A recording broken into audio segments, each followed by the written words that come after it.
A pia estava vazando de novo à meia-noite, igual às últimas 3 semanas. A água pingava no balde num ritmo que combinava com as batidas do meu coração, lento, constante e me tirando do sério. Eu me agachei embaixo do armário da cozinha, lanterna entre os dentes, chave inglesa na mão, tentando ressuscitar os canos que tinham desistido quase ao mesmo tempo que meu casamento. Sabe qual é o seu problema, Mickey? Murmurei para mim mesmo, apertando uma conexão que não deveria estar solta.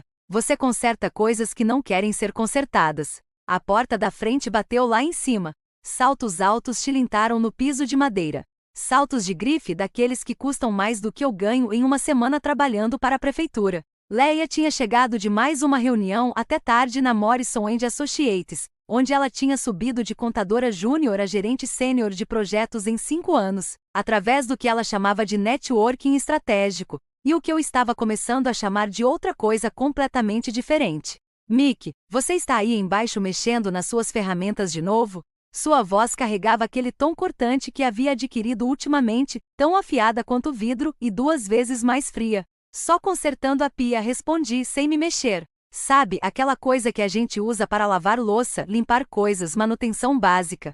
Sua risada não tinha nenhum calor, porque é isso que você faz, conserta coisas. Saí de debaixo do armário, enxugando as mãos num pano velho. Leia estava parada na porta da cozinha, ainda vestindo seu uniforme azul marinho, feito sob medida para realçar a figura que me chamara a atenção 7 anos atrás no bar do Murphy. Seu cabelo loiro estava preso naquele coque rígido que ela usava para trabalhar, mas algumas mechas haviam escapado, suavizando seu rosto o suficiente para me lembrar por que eu havia me apaixonado por ela. Dia difícil no escritório? Perguntei, embora já soubesse a resposta. Todo dia era difícil na Morrison & Associates, segundo Leia. Todo cliente era impossível. Todos os prazos eram absurdos. Todos os colegas incompetentes. Você não entenderia, disse ela, abrindo a geladeira e pegando uma garrafa de vinho. Você fica o dia todo naquele escritório minúsculo no porão, redefinindo senhas e desentupindo impressoras. Você não lida com pressão de verdade. Coloquei minha chave inglesa de lado com cuidado, contando até 10 mentalmente. Já tínhamos tido essa conversa antes. Pressão de verdade, certo?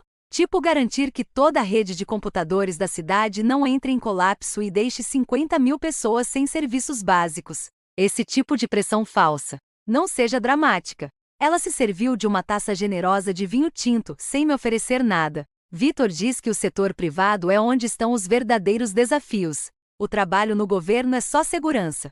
Victor, lá estava. Victor Drazik, seu colega na Morrison & Associates, ex-jogador de futebol americano universitário, dirigia uma BMW, usava ternos que custavam mais do que meu aluguel mensal. Victor, que tinha opiniões sobre tudo que havia na conta bancária para respaldá-las. Victor diz muita coisa, respondi, mantendo a voz calma. A maioria delas sobre ele mesmo. Os olhos de Leia brilharam. Ele é bem-sucedido, Mick. Ele entende de ambição, determinação, a disposição para fazer o que for preciso para progredir. O que for preciso, repeti. Interessante escolha de palavras. Ela tomou um longo gole de vinho, me estudando por cima da borda da taça. Você age como se eu lhe devesse lealdade ou algo assim, como se eu devesse me limitar porque você se contenta em consertar pias e cuidar de computadores. As palavras me atingiram como um soco físico. Encarei-a por um longo momento. Esta mulher com quem me casei. Esta estranha com o rosto da minha esposa. Lealdade, eu disse finalmente. Acho que pensei que o casamento viesse com um pouco disso. Que bobagem a minha. O prazo de devolução expirou mesmo, acrescentei, voltando-me para minhas ferramentas. Ela pousou a taça com tanta força que derramou vinho na bancada. O que isso quer dizer? Nada, Leia. Não significa nada. Guardei minha caixa de ferramentas, repentinamente exausto. Vou para a cama. Tente não me acordar quando subir. Talvez eu nem suba, disse ela para as minhas costas. Talvez eu durma no quarto de hóspedes. Nos dê um tempo para pensar. Parei na porta da cozinha. Pensar em quê? Mas ela já tinha se virado, enchendo sua taça de vinho. Subi as escadas para o nosso quarto, meu quarto, aparentemente, e fiquei acordado ouvindo-a se movimentar lá embaixo até quase 3 horas da manhã. 2 semanas depois, ela tinha ido embora. Os papéis do divórcio foram protocolados numa terça-feira. Na sexta eu já tinha trocado as fechaduras, encaminhado a correspondência dela para a casa da irmã dela em Albany e começado a dormir a noite toda pela primeira vez em meses. A casa parecia maior sem as críticas constantes dela ecoando pelas paredes, mais silenciosa sem as ligações para o Vitor que sempre pareciam acontecer quando eu estava no quarto. Eu estava me acostumando com a paz quando ela apareceu na minha porta à meia-noite de um sábado, parecendo que tinha passado por um liquidificador. Suas roupas de grife estavam amassadas, seu cabelo perfeito solto caindo sobre os ombros. Mas foram as mãos dela que me fizeram recuar. Juntas dos dedos arranhadas, unhas quebradas, um hematoma roxo se espalhando pelo pulso esquerdo como tinta derramada. Meu Deus, Leia, o que aconteceu com você? Ela passou por mim e entrou na sala, andando de um lado para o outro como um animal enjaulado. Preciso explicar sobre o Vitor, sobre tudo. Você não me deve nenhuma explicação, eu disse, embora tenha fechado a porta atrás dela. Estamos nos divorciando, lembra? Você deixou isso bem claro. Não era para ter acontecido. As palavras saíram dela atropeladas. Era para ser só um drink depois do trabalho, para fazer contatos, sabe? Mas ele continuava pedindo mais vinho, e ele era tão charmoso, tão interessado no que eu tinha a dizer. Ele me fez sentir importante. Encostei-me na parede com os braços cruzados.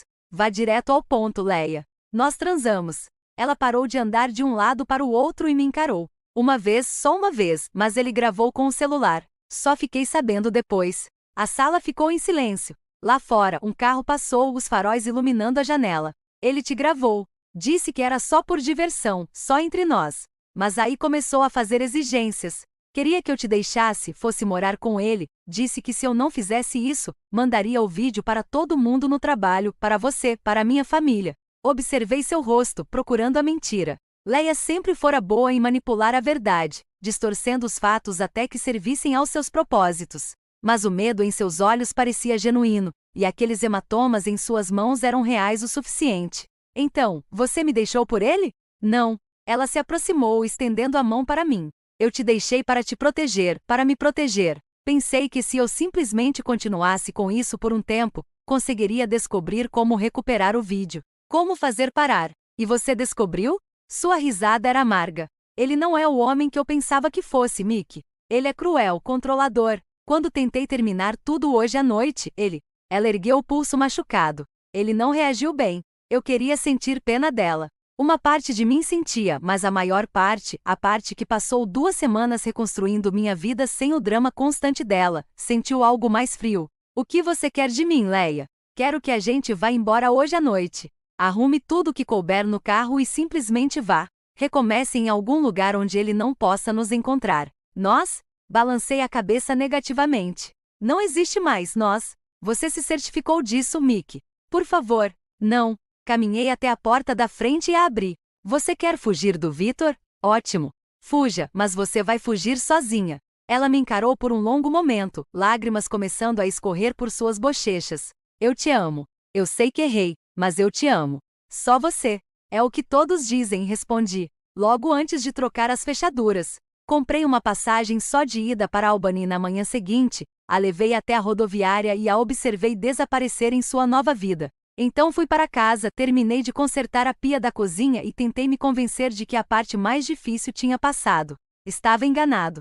O primeiro sinal de problema surgiu 3 dias depois, quando encontrei meu carro riscado no estacionamento do trabalho. Alguém havia arrastado um objeto pontiagudo na porta do motorista, formando uma única palavra: covarde. Que classe, murmurei, passando o dedo pela pintura arranhada. As câmeras de segurança do prédio cobriam a maior parte do estacionamento, mas aquela vaga ficava bem no ponto cego. Quem fez isso sabia exatamente onde estacionar. Mesmo assim, relatei o ocorrido à segurança do prédio, mais para ter um registro do que por qualquer esperança real de pegar o culpado.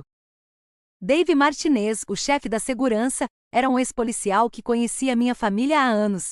Ele olhou para o estrago e balançou a cabeça. Você tem ideia de quem pode querer se meter com você, Mickey? Perguntou. O namorado da minha ex-esposa. Eu disse. Um cara chamado Vitor Drazik que trabalha na Morrison & Associates no centro. O Dave anotou o nome. Vou ficar de olho. Quer um conselho? Compre uma câmera veicular. Talvez estacione mais perto do prédio por um tempo. Naquela noite parei no Rush Anchor, um barzinho a 6 quarteirões da minha casa, onde a cerveja era barata e a conversa mais barata ainda. A bartender, Jules Morrison, era uma sexagenária que administrava o lugar desde antes de eu nascer. Ela tinha cabelos grisalhos até a cintura, braços cobertos de tatuagens desbotadas e ouvidos que captavam cada fofoca num raio de 16 quilômetros. Você parece que alguém mijou no seu cereal, disse ela, deslizando uma cerveja por um balcão de madeira desgastado. Contei a ela sobre o carro, sobre a Leia, sobre o Vitor. Jules ouviu sem interromper, polindo os copos com um pano que já tinha visto décadas melhores. Vitor Drezik, disse ela quando terminei. O grandalhão acha que é o máximo. Sabe como é? Ele já esteve aqui algumas vezes, geralmente com alguma moça jovem do escritório, comprando bebidas caras e falando alto o suficiente para todos ouvirem quanto dinheiro ele ganha. Ela pousou o copo que estava limpando. Semana passada, ele estava fazendo perguntas sobre você. Minha cerveja de repente ficou sem gás. Que tipo de perguntas? Onde você mora, onde trabalha, que tipo de carro dirige? Disse às pessoas que era um velho amigo tentando se reconectar. Julie se inclinou para mais perto, abaixando a voz. Mas amigos geralmente não perguntam sobre sistemas de segurança e rotinas diárias. Você sabe o que eu quero dizer? Eu sabia exatamente o que ela queria dizer. Na manhã seguinte, encontrei um bilhete enfiado embaixo do meu limpador de para-brisa. Letras maiúsculas em papel branco comum. Você deveria ter ido embora quando teve a chance. Naquela noite, liguei para meu irmão, Greg. Greg Callahan era 3 anos mais velho que eu e 2 vezes mais malvado quando precisava ser. Ele tinha feito 2 missões no Oriente Médio com os fuzileiros navais antes de voltar para casa para trabalhar na construção civil. Ele morava em uma garagem adaptada atrás da casa de um amigo. Dirigia uma motocicleta que ele era mais velho do que nós dois e nunca tinha encontrado um problema que não pudesse resolver com álcool ou violência. Alguém está brincando com você, disse ele depois que eu expliquei a situação. A questão é, o que você vai fazer a respeito? Eu estava esperando que você tivesse algumas ideias. A risada de Greg soou como cascalho em uma betoneira. Ah, eu tenho ideias. A questão é, quão legal você quer que isso seja? Legal? Respondi rapidamente. Completamente legal. Bem, isso não tem graça. Mas tudo bem, a primeira coisa que precisamos fazer é descobrir o que esse idiota do Vitor está aprontando. Você disse que ele trabalha no centro. Na consultoria financeira Morrison & Associates. Perfeito. Conheço um cara que faz a segurança daquele prédio. Deixe-me fazer algumas ligações. Vamos ver o que conseguimos descobrir sobre os hábitos diários do Sr. Drazik. Enquanto Greg acionava seus contatos, eu fazia minha própria investigação. Os perfis de Vitor nas redes sociais mostravam um homem que adorava se exibir. Restaurantes caros, viagens de fim de semana para os Hamptons, fotos dele em eventos beneficentes, confraternizando com políticos locais. Mas foi o perfil dele no LinkedIn que me deu as informações mais úteis. Vitor havia entrado para Morrison & Associates 18 meses atrás, depois de deixar seu emprego anterior em uma empresa em Boston, sob o que o eufemismo corporativo chamava de mútuo acordo. Uma investigação um pouco mais aprofundada revelou que a firma de Boston havia sido investigada por alegações de má conduta na mesma época em que Vitor saiu. Nenhuma acusação foi formalizada, mas a coincidência de datas era interessante. Eu estava imprimindo tudo o que conseguia encontrar quando meu computador vibrou com um novo e-mail. O endereço do remetente era uma sequência aleatória de números e letras, mas o assunto me deixou arrepiada. Para minha surpresa, o e-mail continha um único anexo, uma foto minha sentada à minha mesa, tirada através da janela do meu escritório. Ao fundo, claramente visível, estava a pesquisa que eu vinha fazendo sobre Vitor. Alguém estava me observando. Alguém sabia exatamente o que eu estava aprontando. Encaminhei o e-mail para Dave Martinez e liguei para Greg. Precisamos nos encontrar, eu disse. Hoje à noite, e traga seu amigo da segurança do prédio. Parece que as coisas estão se intensificando, respondeu Greg. Tem certeza de que quer manter isso dentro da lei? Olhei para a foto novamente para o meu próprio rosto me encarando da tela do computador. Vitor não estava mais apenas brincando. Ele estava mandando uma mensagem. Posso te encontrar quando eu quiser. Tenho certeza, eu disse, mas dentro da lei não significa que temos que, para sermos gentis. O amigo de Greg acabou sendo um ex-policial magricela chamado Tommy Shen, que trabalhava no turno da noite no prédio da Morrison & Associates. Nos encontramos em uma lanchonete 24 horas nos arredores da cidade, o tipo de lugar onde o café era forte o suficiente para acordar os mortos. E ninguém questionava por que 3 caras estavam tendo uma reunião de estratégia às 2 horas da manhã. Seu amigo Vitor tem uma rotina, disse Tommy, espalhando fotos pela mesa entre xícaras de café e pedaços de torta meio comidos. Chega ao trabalho por volta das 9 horas, sai por volta das 18 horas na maioria dos dias, mas às terças e quintas fica até mais tarde. Muito tarde. Trabalhando duro? Perguntei. Tommy bofou. Se você chamasse transar com a secretária no escritório dele de trabalho duro. O nome da moça é Amanda alguma coisa. Jovem e bonita, parece assustada na maior parte do tempo. Greg se inclinou para a frente examinando as fotos. Assustada como? Como se ela não quisesse estar ali, mas não soubesse dizer não. Já vi esse olhar antes. A expressão de Tom escureceu. Me lembrou de alguns chamados de violência doméstica que eu atendia. As peças começaram a se encaixar. Victor não era apenas um idiota qualquer. Ele era um predador. Leia estava certa sobre isso, pelo menos. E a segurança? Perguntei. Câmeras, guardas, esse tipo de coisa. Os prédios têm uma cobertura decente, mas Victor estaciona na garagem executiva. Elevador privativo, ângulos de câmera limitados. Se alguém quisesse conversar com ele fora do horário de expediente, aquele seria o lugar ideal. Greg sorriu com uma expressão que o fazia parecer um tubarão que acabará de sentir fraqueza. Que tipo de conversa estamos falando? Do tipo legal, respondi firmemente. Quero desestabilizá-lo, não acabar na prisão. Passamos mais 1 hora planejando, definindo detalhes, cronograma, planos de contingência. Quando saímos da lanchonete, eu tinha um plano que ou resolveria meu problema com Victor ou pioraria infinitamente. Na quinta-feira à noite coloquei o plano em ação. O BMW de Victor estava estacionado em seu lugar de sempre, no terceiro andar da garagem executiva. A pintura preta brilhante refletia a luz fluorescente forte. Eu estava esperando na escada há 1 hora, vestido com roupas escuras e um boné de beisebol abaixado sobre o rosto. Às 9h30, o elevador tocou. Victor saiu sozinho, assobiando uma melodia que eu não reconheci, com as chaves do carro tilintando na mão. Ele parecia satisfeito consigo mesmo, como um homem que acabará de se safar de algo. Esperei até que ele estivesse na metade do caminho até o carro antes de sair das sombras. Victor! Ele se virou assustado. Na luz forte da garagem, pude ver que ele havia envelhecido desde a última vez que o vi direito. Seu cabelo estava ralo, seu rosto mais suave. O sucesso o havia deixado confortável, complacente. Nick! Ele se recompôs rapidamente, ajeitando a gravata. O que você está fazendo aqui? Precisamos conversar. Acho que não temos nada para discutir. Ele se virou de volta para o carro, mas eu me movi para bloquear seu caminho. Viu?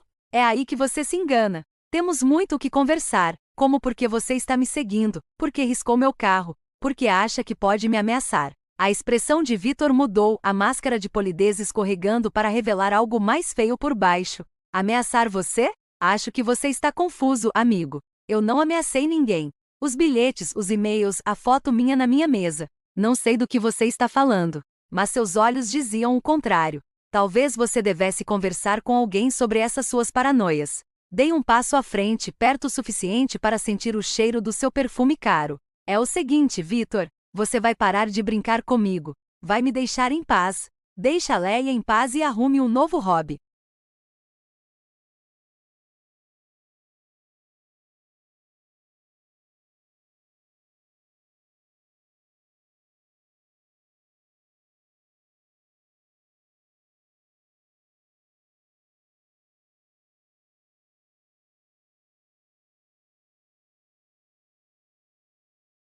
Ele riu, um som como vidro quebrando. Ou o quê? Vai chamar a polícia? Dizer o que exatamente? Que você acha que eu te mandei os e-mails?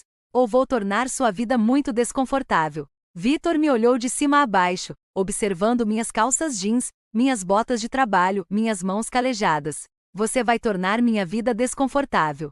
Que piada! Você tem ideia de quem eu sou, do meu valor? Eu sei exatamente quem você é, eu disse baixinho. Você é um valentão que gosta de machucar mulheres. Você é um covarde que se esconde atrás de dinheiro e ameaças. E você está prestes a aprender que algumas pessoas não se assustam tão facilmente quanto você pensa. O rosto de Victor ficou vermelho.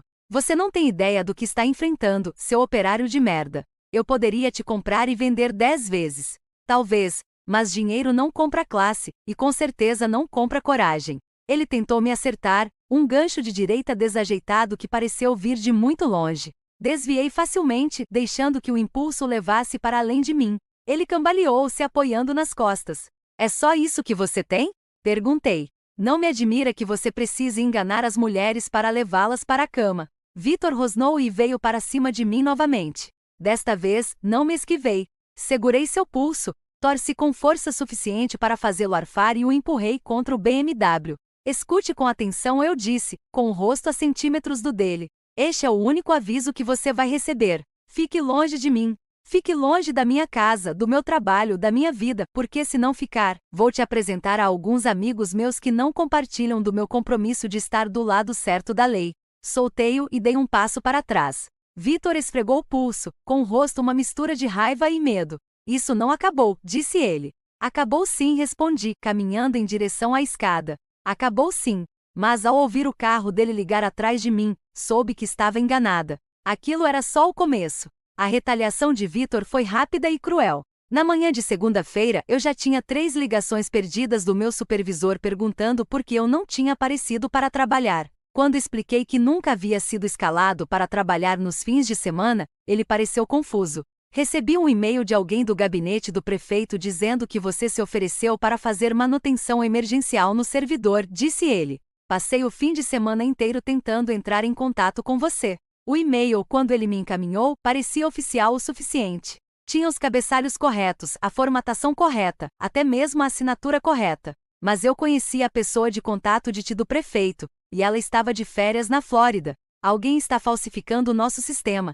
eu disse ao meu supervisor. Isso é falso. Tem certeza disso, Mickey? Porque se você está tentando se esquivar do trabalho de fim de semana, eu tenho certeza. Verifique os registros do servidor, se quiser. Aposto que você não encontrará nenhum registro de solicitação de manutenção emergencial. Ele verificou e, claro, não encontrou nada. Mas o estrago já estava feito. Minha confiabilidade estava agora em questão, minha reputação manchada pela sugestão de que eu mentiria para evitar o trabalho. Aquilo foi apenas o começo. Na semana seguinte, Vitor lançou uma campanha de assédio sofisticada e mesquinha ao mesmo tempo. Ele me inscreveu em dezenas de listas de spam. Deixou avaliações negativas de empresas locais usando meu nome e informações de contato. Ligou para o meu senhorio alegando ser um vizinho preocupado, relatando festas barulhentas e possível atividade ilegal. Nada disso era ilegal. Exatamente. Tudo foi planejado para tornar minha vida miserável. Mas o maior erro de Vitor foi subestimar meus recursos. O cara é habilidoso, admitiu Greg quando lhe mostrei os e-mails falsos e os documentos forjados que Vitor estava divulgando. Mas ele é desleixado. Olha isso. Ele apontou para uma linha de código em um dos cabeçalhos de e-mail. Os metadados ainda estão lá. Isso foi enviado de um computador da Morrison & Associates. Provavelmente o computador do escritório dele. Podemos provar? Melhor do que isso. Podemos usar isso. Greg estava ocupado construindo uma rede de aliados. Tommy Shea nos fornecia informações sobre os movimentos e hábitos de Vitor e Jules, do Rush Anchor. Espalhava rumores cuidadosamente selecionados sobre o caráter e as práticas comerciais de Vitor. Até Dave Martinez, da Segurança Municipal, estava ajudando, documentando cada incidente suspeito e criando um rastro de papel que pintava Vitor como um perseguidor instável. Mas nossa maior pista veio de uma fonte inesperada, a secretária de Vitor, Amanda. Ela se aproximou de mim no estacionamento de um shopping, olhando por cima do ombro como se esperasse ser seguida de perto. Ela era mais jovem do que eu imaginava, talvez uns 25 anos, com olheiras profundas e o hábito nervoso de roer as unhas. Você é Mickey Callahan, disse ela. Não era uma pergunta. Depende de quem pergunta. Eu trabalho para Vitor Dras. Sei o que ele anda fazendo com você. Ela olhou em volta novamente e pegou o celular. Tenho documentado tudo. Os e-mails falsos, a campanha de assédio, tudo. Às vezes ele me obriga a ajudá-lo, mas tenho guardado cópias. Por que você está me contando isso? Sua risada era amarga. Porque ele é um monstro, e eu estou cansada de ser a vítima dele. Ele acha que me possui. Ele acha que pode fazer o que quiser porque eu preciso deste emprego. Ela me mostrou a tela do celular cheia de capturas de tela e conversas gravadas. Mas eu não sou a única que ele machucou, e cansei de ter medo. As provas de Amanda eram uma mina de ouro. Não só provavam que Vitor estava por trás da campanha de assédio, como também revelavam a extensão do seu comportamento predatório. Havia gravações dele pressionando funcionárias para favores impróprios, ameaçando demiti-las caso se recusassem. Havia e-mails discutindo maneiras de desacreditar rivais comerciais e ex-namoradas. Havia até uma conversa em que ele se gabava de ter destruído Leia e a expulsado da cidade. Isso é o suficiente para acabar com ele, eu disse, percorrendo os arquivos. Essa é a ideia, respondeu Amanda. Mas eu não posso ser a pessoa a fazer isso. Se ele descobrir que eu sou a fonte, ele vai me arruinar. Preciso que outra pessoa dê o primeiro passo. Olhei para ela. Essa jovem que arriscou tudo para me dar as ferramentas necessárias para revidar. O que você quer em troca? Só me prometa que ele nunca vai machucar outra mulher como me machucou. Como machucou sua esposa. Ex-esposa, corrigi. E sim, eu posso te prometer isso. Naquela noite, convoquei uma reunião com a minha equipe. Nos reunimos na casa do Greg, espalhando as provas da Amanda sobre a mesa da cozinha como generais planejando uma batalha. É isso aí, disse Tommy, analisando uma sequência de e-mails particularmente incriminatória. É assim que vamos derrubá-lo. A questão é, acrescentou Greg, quão público queremos que isso seja? Poderíamos vazar para a imprensa, postar online, humilhar de verdade o desgraçado. Pensei a respeito, ponderando a vingança contra as consequências. Victor tinha infernizado minha vida por semanas. Mas destruí-lo completamente parecia cruzar uma linha que eu não estava pronto para cruzar. Vamos fazer isso limpo, decidi. Profissionalmente. Entregamos as provas às pessoas certas e deixamos o sistema cuidar disso. O sistema que permitiu que ele se safasse dessa palhaçada em primeiro lugar. Greg balançou a cabeça. Às vezes você é bonzinho demais para o seu próprio bem, irmãozinho. Talvez, mas eu não sou o Victor. Não vou me tornar ele só para derrotá-lo. Passamos o resto da noite planejando nossa abordagem. De manhã, eu tinha uma estratégia que exporia os crimes de Victor sem me tornar um criminoso no processo. Era a hora de acabar com isso. O prédio da Morrison & Associates parecia diferente à luz do dia, menos imponente do que durante meu confronto à meia-noite com Victor. Atravessei o saguão de mármore como se pertencesse àquele lugar, vestindo meu melhor terno e carregando uma pasta cheia de evidências que acabariam com a carreira de Victor Drazek. A lista do prédio indicava os escritórios da empresa nos andares 12 a 15. Peguei o elevador até o 14º andar, onde Amanda havia me dito que eu encontraria o Departamento de Recursos Humanos. Sarah Kim, a diretora de RH, era uma mulher perspicaz na casa dos 40 anos que ouviu minha história com a atenção profissional que sugeria que ela já havia ouvido relatos semelhantes. Apresentei as evidências metodicamente. A campanha de assédio, os e-mails falsificados, as gravações de Victor abusando de sua posição. Isso é muito sério, disse ela quando terminei. Essas alegações, se comprovadas, constituiriam motivo para demissão imediata e possível processo criminal. Não estou buscando vingança, eu disse a ela. Só quero que isso pare e quero ter certeza de que ele não poderá fazer isso com mais ninguém. Ela assentiu, fazendo anotações em um bloco de notas. Precisaremos investigar essas alegações minuciosamente. Isso pode levar algum tempo. Eu entendo, mas, enquanto isso, gostaria de solicitar que Victor seja suspenso durante a investigação. Para a segurança dos seus outros funcionários, Sarah, que me observou por um longo momento. Você realmente acredita que ele é perigoso? Eu sei que é. Naquela tarde, Victor foi chamado para uma reunião com o RH e a segurança do prédio. Segundo Tommy, que assistiu a tudo da sala de segurança, Victor negou tudo a princípio. Mas quando tocaram as gravações de Amanda, suas negativas se transformaram em ameaças e, em seguida, em uma negociação desesperada. Às 17 horas, ele estava esvaziando sua mesa. Eu estava esperando no estacionamento quando ele saiu, carregando uma caixa de papelão com seus pertences pessoais. Ele parecia mais velho do que uma semana atrás, abatido, como se alguém tivesse esvaziado completamente seus pulmões. Você acha que venceu? Disse ele quando me viu. Acho que acabou. Não acabou. Tenho advogados. Tenho contatos. Vou lutar contra isso. Com que dinheiro? Eles congelaram suas contas enquanto a investigação está em andamento. E esses contatos de que você fala, eles não vão querer se associar a você depois que essa história vier à tona. O rosto de Victor empalideceu. Você vazou a informação para a imprensa. Eu não precisei. Amanda fez isso sozinha.